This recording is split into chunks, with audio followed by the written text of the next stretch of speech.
Parvathipuram municipality 24వ వార్డులోని ఉన్న శ్మశాన వాటికను Janasena, TDP, BJP నాయకులు, స్థానికులు, వార్డు యువత సందర్శించారు. కనీస మౌలిక సదుపాయాలు కూడా లేని ఈ శ్మశాన వాటికను చూసి అందరూ ఆశ్చర్యానికి గురయ్యారు. గత ప్రభుత్వంలో ఉన్న వైసీపీ ఎమ్మెల్యే, స్థానిక నాయకులు ఓట్ల కోసం వార్డుకు వచ్చిన ప్రతిసారి శ్మశాన వాటికను బాగు చేయించి మౌలిక సదుపాయాలు కల్పిస్తామని చెప్పి గడిచిన 5 సంవత్సరాలు ఒక్కసారి కూడా పట్టించుకోకుండా మాట తప్పారని స్థానికులు తెలిపారు. అలాగే శ్మశాన వాటికకు ప్రహరీ వాలు, main gate, road burning shed, waiting shed, water facility మరియు పవర్ సప్లై కల్పించాలని స్థానికులు డిమాండ్ చేశారు.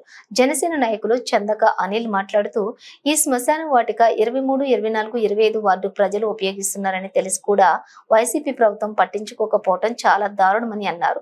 అలాగే వార్డు ప్రజలు చేస్తున్న డిమాండ్లు న్యాయబద్ధమైనవని, ఈ సమస్యని మన శాసనసభ్యులు, ఎమ్మెల్యే బోనెల విజయ్ చంద్ర దృష్టికి తీసుకువెళ్తానని అన్నారు. పార్వతీపురం అభివృద్ధి ధ్యేయంగా పనిచేస్తామన్న మన ఎమ్మెల్యే ఎప్పుడూ ప్రజల పక్షానే ఉంటారు కాబట్టి ఈ సమస్యకు తప్పకుండా ఒక పరిష్కారం చూపిస్తారని అన్నారు.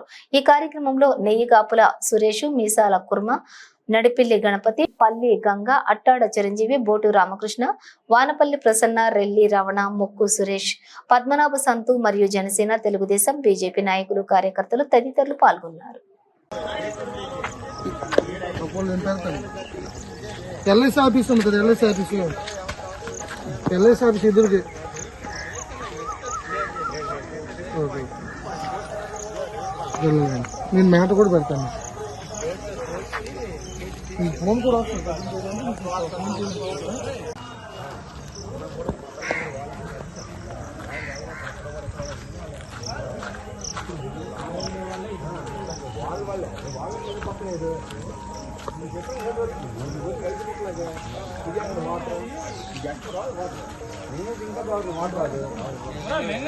మనకు కాదురా, మెయిన్ రోడ్ ట్యాంక్ నుండి వస్తుంది.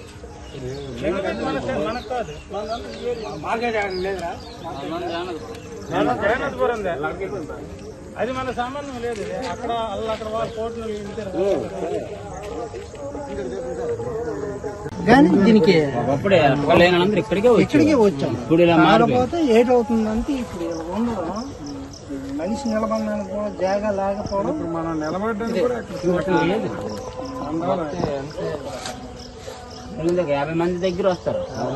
50 మంది వర్షం పడదు ఆ రోజు. మనం ఎక్కడ ఉంటాం, ఎంతమంది వస్తారని తెలియదు. కన్ఫర్మ్ చెప్తాను మినిమం నిలబడడానికి 50 మంది వస్తారు కదా. వచ్చిన వాళ్ళైనా ఇక్కడ దానిపరిస్తే